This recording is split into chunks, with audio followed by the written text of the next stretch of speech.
Eve's Guide for Regular Guys. Tips and advice on developing confidence, embracing your style, and attracting the love and sex you want.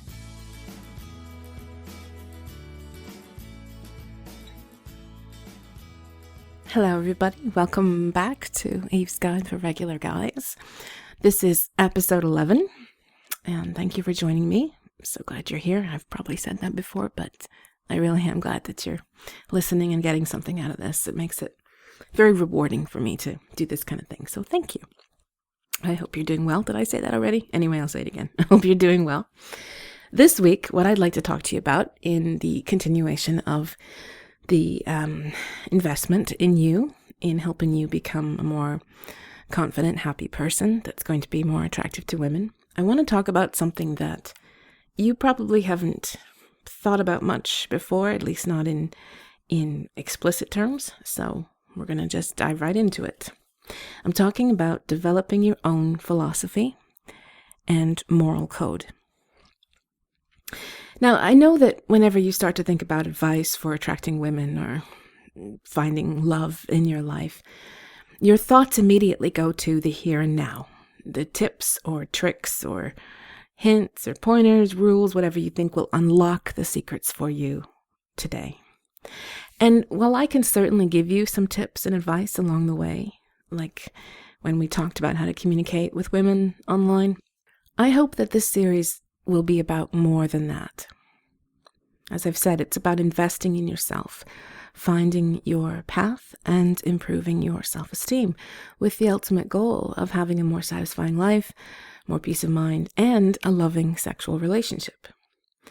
This approach is more holistic, and my hope is that it will lead to the one thing that you really need to achieve all that, including attracting a woman, which is, in my opinion, as I've said before, the quiet confidence in yourself that women find impressive. I just want to reiterate what I've said before. Impressing a woman is crucial, but not in the ways that you might think. You don't have to be all flash or rich and gorgeous, and you certainly shouldn't be bombastic and brash or full of yourself.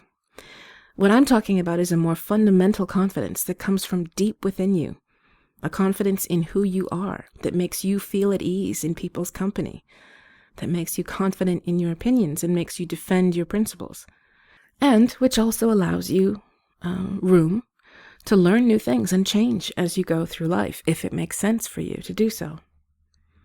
So how do you get this confidence? If you aren't rich or gorgeous, if you aren't a movie star or a musician or whatever, how do you get this kind of quiet inner conviction of being true to who you are? How do you really achieve it without fakery or deceit, without lying to yourself or others, or just pretending that you are really happy with who you are? Well, I believe you have to go back to basics, that you have to start with a fundamental inventory, in a sense, and figure out what you think, what you believe, and how you're going to live your life according to those principles. In other words, you need to develop your own philosophy and moral code. So, what do I mean by this? Well, I'm going to lead you through a mental exercise and ask some questions, and I'll explain as I go why I think these are important. At first, you might not see how it all connects or why I'm building you up from the inside out like this, but hopefully as we go on, you'll begin to see how it all fits. Okay, starting with the basics, developing your own philosophy. Philosophy as a subject, for most people, tends to be something that people shy away from because it's a pretty weighty subject, usually. And most of us just aren't that fascinated enough to understand all of its intricacies and read through the very thick, kind of dense texts that usually accompany it. But I want you to see it as simply this. Your philosophy is the basic, fundamental beliefs you have about life, the universe, and everything, to borrow shamelessly from Douglas Adams. You've probably already begun to form a kind of philosophy of your own without even knowing it, but I want you to start thinking about it consciously. I mean, like most people, you've probably considered the age-old questions about our origins here, The meaning of life, 42. Yes, thanks, Douglas. But for this exercise, I want you to really make this part of your philosophy clear. You don't have to go into great detail. And of course, you can take as much time to think about this first question as you need. But try to answer this question for yourself. How did we get here? The universe, the planet, human beings, life in general. How did all this happen? I would say there are basically three sort of categories of answers to this question. If you're a theist, you believe that a god or gods, and I even include alien civilizations in this category because those who believe we were planted here by aliens are subscribing to a belief in some kind of supernatural creator of a sort. You believe that God or gods created us. If you're an atheist, you reject the concept of a supernatural deity, and you likely believe that we evolved from amino acids and proteins many, many, many millions of years ago. And if you're agnostic, which literally means without knowledge in Greek, then you believe that that human beings can't know really for sure either way, that we aren't capable of being able to confirm or deny the existence of a god.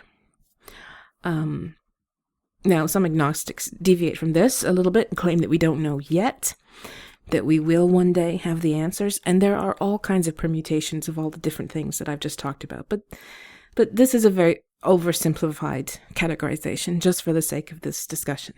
If you're at all interested in this kind of thing, you can find endless discussion on it, I promise. I'm just talking about it in very general terms so that you can kind of form a bedrock idea of what you believe. This will become important later, which is why I'm asking it first.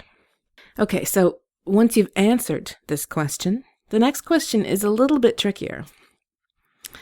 How do you know? And I don't mean that as in, oh yeah, how do you know there's a God?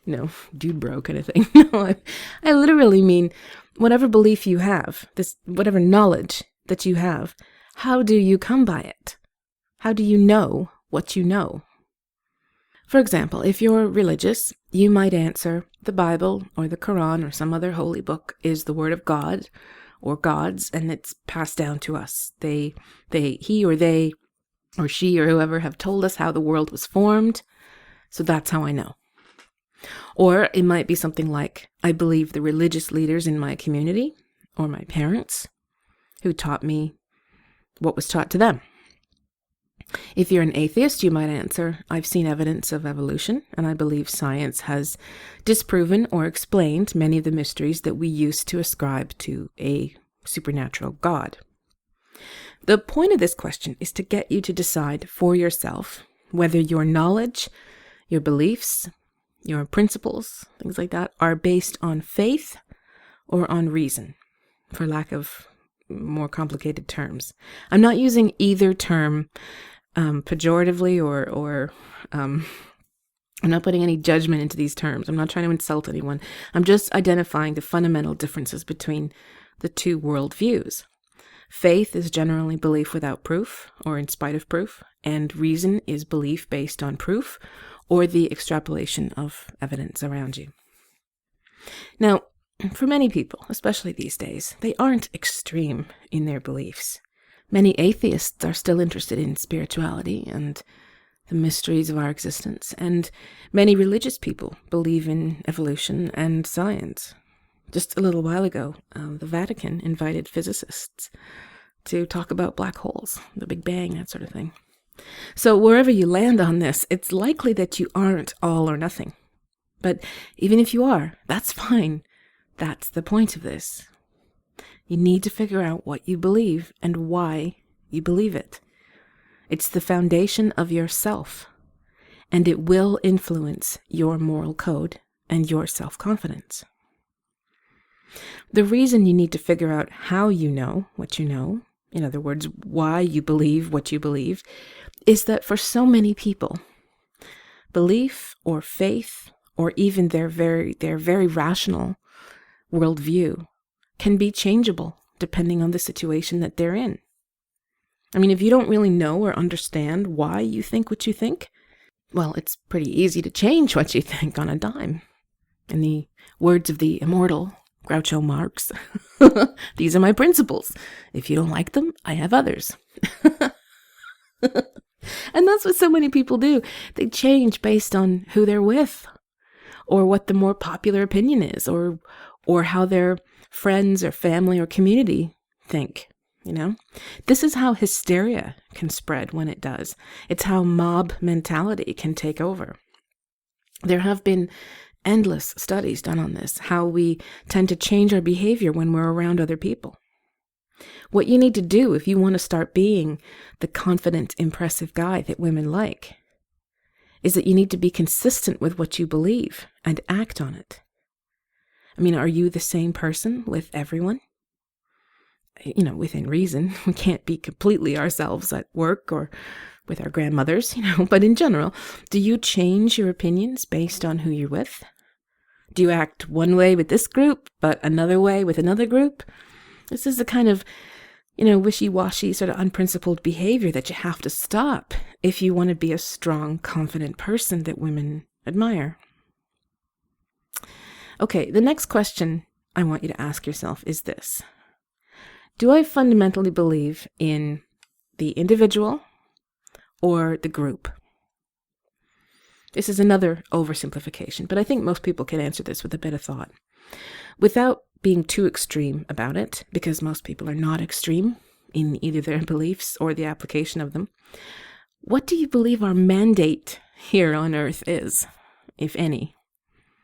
Once you figured out whether you think an observant God put us here with a set of rules to follow, or whether you think our existence is a kind of happy accident from the primordial soup, now you need to determine what you think is the proper way for human beings to be.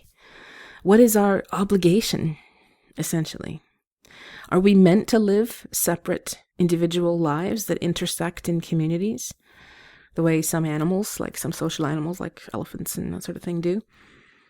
Are we essentially all unique individuals with the right to our own lives? Or do you believe that we are our brother's keeper, as the saying goes?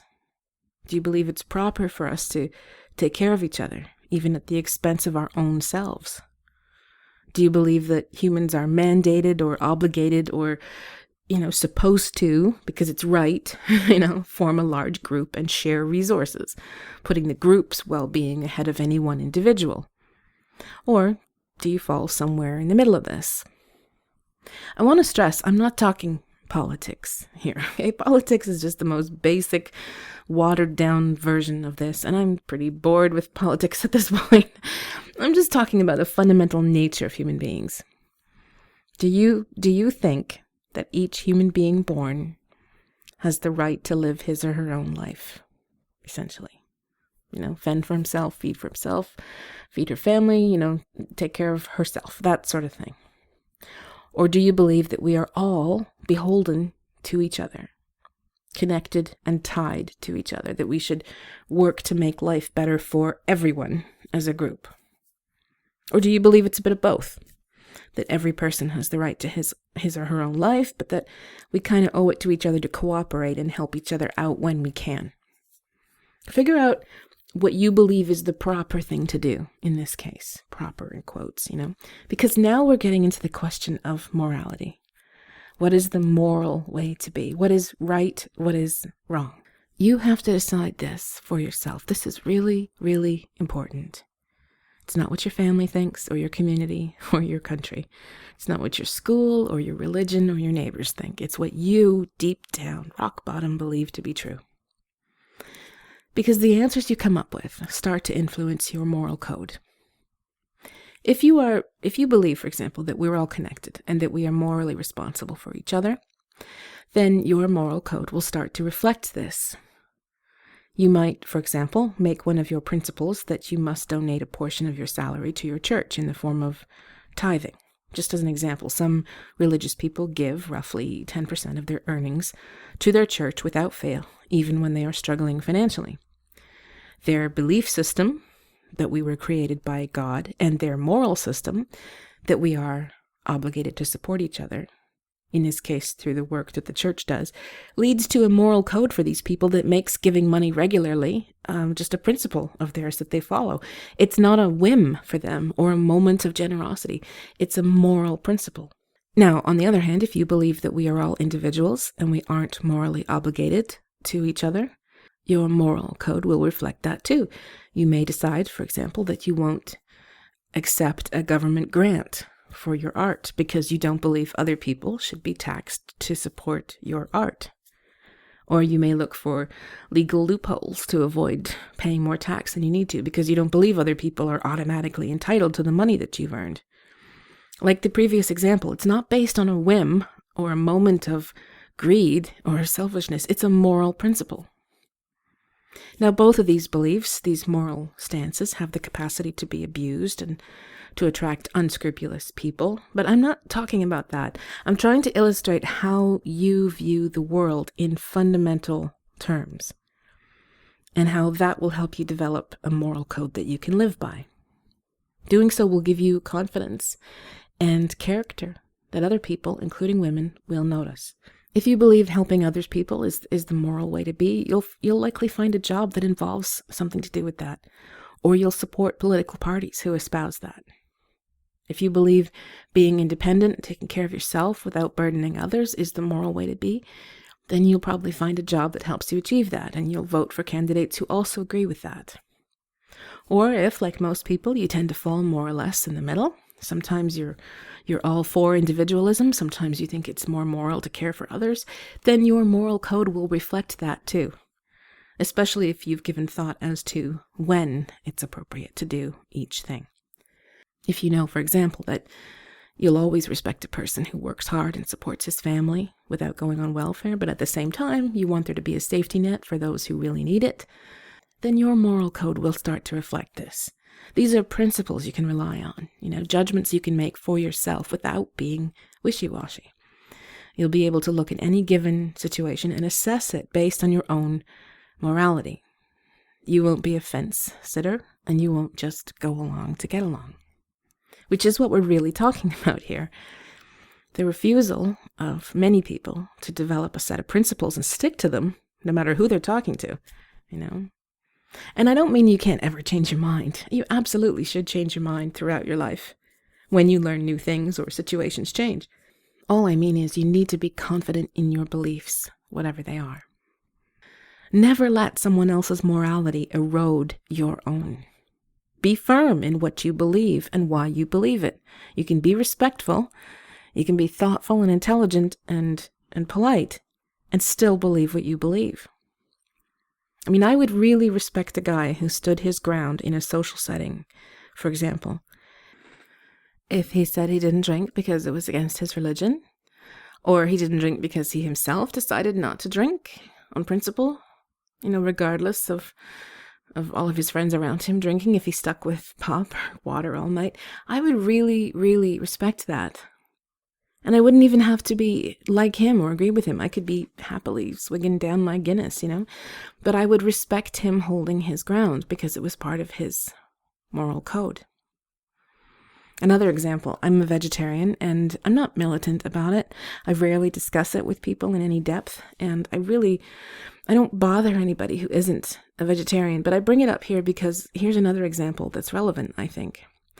Something I really, really despise, something that actually hurts me, is when people make stupid, tasteless jokes when they find out I'm a vegetarian. The whole, I love animals, they taste great kind of thing, That is really not funny. You're just making yourself look like an asshole when you make such a stupid and offensive joke. To me, it would be like telling a Jesus on the cross joke to someone if you just found out they were Catholic. It's really insensitive, it's rude, it's tasteless. And especially since I'm only a vegetarian because I'm an animal lover. I'm against animal cruelty. For me, I can't kill or harm animals for my food or my clothes or whatever. I don't wear leather or fur or anything like that. My point is, I would respect a meat eater who simply said, I just like eating meat. I don't think I could ever be a vegetarian. I would respect that way, way more than someone who made a stupid joke, trying to be popular or funny, and who's clearly just trying to make me feel bad, but who had never given a moment's thought to it. And I'd respect him way more than someone who pretended to be a vegetarian for my sake, but who just wasn't into it. In other words, I would rather be with an honest carnivore than a wishy-washy vegetarian. I would respect someone who believes in eating meat and has a reason for it, rather than someone who just plays around with vegetarianism or who doesn't really think anything about it at all, but just wants to get along with me. So it's going to take a while for you to build up your moral code. It won't happen overnight. You need to really introspect. You need to do a lot of thinking about what you believe and why you believe it. Your philosophy will need to be honed over time, too. Life experience tends to shape and reshape our philosophy, and that's okay. As long as you stand by what you believe, as long as you believe things for reasons, not just for a whim or convenience, then there's lots of room to fine-tune what you believe or even change it completely. Just make sure you've changed it for a good reason, based on events or circumstances or new knowledge that fundamentally change the way you view a particular thing. Don't join a religion because of a girl, things like that. Something else you can do is take an inventory of some of the core beliefs that you already have. You might want to make a list of some of these things just to get you started thinking about how it all adds up to a sort of mission statement for yourself, if I can borrow that term. Kind of a synopsis of who you are and what you stand for. So, for example, you could ask yourself, do I steal, either online or in real life? Would I steal things if I could get away with it? Why or why not? Do I cheat, either on partners or just in general? Would I cheat if I could get away with it? Why or why not? Do I lie to get what I want? Why or why not? Do I support myself? Or do I want to and plan to, even if I can't right now? Why or why not? Do I respect other people, their property, their privacy, their rights? Why or why not? Do I respect women or people of other races? Do I treat everybody as equals? Do I respect other people's sexuality? Things like that. Why or why not? And do I try to live a fulfilling and positive life? Do I care about myself enough to build a good life for myself? Why or why not? You can ask questions like this about a lot of things. You're really just forming a basic snapshot of who you are as a moral person and why you do what you do and think what you think.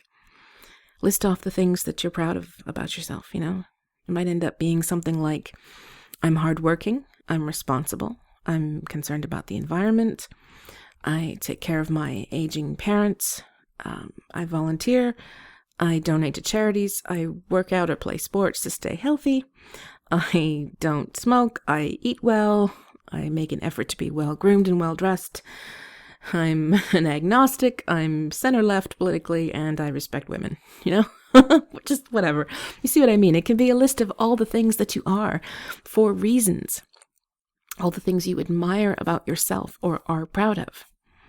You can even include somewhat negative things if you're honest about them or if it's something you could change. You could say, I have anxiety and depression, so I'm not always able to participate in social gatherings. I'm judgmental of people sometimes if I believe they're being willfully stupid. I hold an unpopular opinion about a certain subject, but it's what I believe. The point is, start forming a solid foundation that you keep building up and building up. Keep working on it. Keep adding to it. Do this daily if you can. Look at new situations every day and ask yourself questions about it. Make sure you know what you believe and why, and that you'll act on it.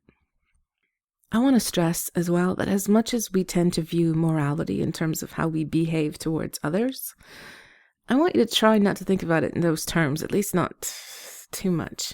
People often tailor their responses and even their morality around the perceptions of others. I want you to start figuring out who you are regardless of who is watching, if you know what I mean. Character is what you are in the dark, when you don't think anyone is watching. There are some great dropped wallet experiments on YouTube. Now, they aren't scientific and the samples are too small to draw any firm conclusions, but the point is, in each of these experiments, you can see a person's moral code operating. regardless of whether they'd be caught or not. The idea, in case you don't already know, is that someone pretends to have dropped his wallet and is walking away or talking on a cell phone, and a hidden observer films whether the people passing by return it to him or alert him to it, or whether they take the wallet and keep it. In some experiments I've seen, the added bonus is that the person who drops the wallet actually leaves the scene or goes kind of far in the distance, like on a bike or something, so that the passerby knows it was him, but they're really too far away to be influenced by any social obligation of a guy standing right there. In any case, these videos always tend to reveal that the majority of people are honest and empathetic. Most people, like the vast majority of people, retrieve the wallet for the stranger who dropped it, or they alert him to it. And in one case of a vanishing wallet dropper, the camera even followed someone who went through a very long, circuitous route to chase after the guy who dropped it. Only very, very, very few people keep the wallet for themselves. Now, none of these people knew that they were being watched or filmed. The ones who keep the wallet prove this. But when asked by the filmmakers why they decided to return the wallet, people's answers all reflected the same sort of thing. It wasn't mine. I would hate to lose my wallet, or, I'd want someone to return mine, or it's just the right thing to do. This is how I want you to view all the things that you are principled about, all the things that you believe for reasons. Because here's something to keep in mind while you're busy figuring yourself out. As much as your own morality is about yourself, fundamentally, it does have an impact on how you interact with others. If you want to find a loving relationship, or if I can put it in these terms, a soulmate, that means you'll have to know your own soul first. You'll have to know how to recognize your soulmate when you meet her. The only way for you to know whether your soul and hers will fit together nicely is if you already know yours. Does this make sense? Some people think that they can take a very broad approach, sort of mosquito with a machine gun kind of thing. They figure that they'll be so lucky to have anyone even look at them, that they'll be more than willing to become whatever he or she needs them to be, They're chameleons in a sense, or they're like complete blank slates. They'll just do whatever it takes to make that other person happy. Or so they think. Because the trouble with this approach is that no matter who you are, it will never work. You are an individual. You do have beliefs and opinions and attitudes to life, and you simply can't bury them in the hopes of being attractive to someone else. They will come out. I mean, maybe you can hold your tongue on things you disagree with for a time, but believe me, it's going to come to the surface sooner or later, and probably sooner. I mean, let's say, for instance, you meet a woman at work and you get talking and she seems to like you. Or maybe she comes right out and tells you she likes you. She thinks you're funny or smart or talented or good looking, and maybe she thinks you're just her type. Whatever the case, you're over the moon, prepared to do almost anything to go out with her. And then you find out she's a staunch atheist who, votes liberal and likes to go hunting on the weekend. Meanwhile, you're a devout Jew who votes conservative, and you're vegan. You see where I'm going with this? It's not that opposites don't attract. They often do, especially when it's just, initially a physical or sexual attraction. But opposites have a hard time remaining happy together for any length of time. And if you lie to yourself or to her just to get closer to her, well, I think you know what a bad idea that is. You need to know who you are and look for people who are enough like you that a relationship could be honest and long-lasting. You owe it to yourself and to anyone you might date.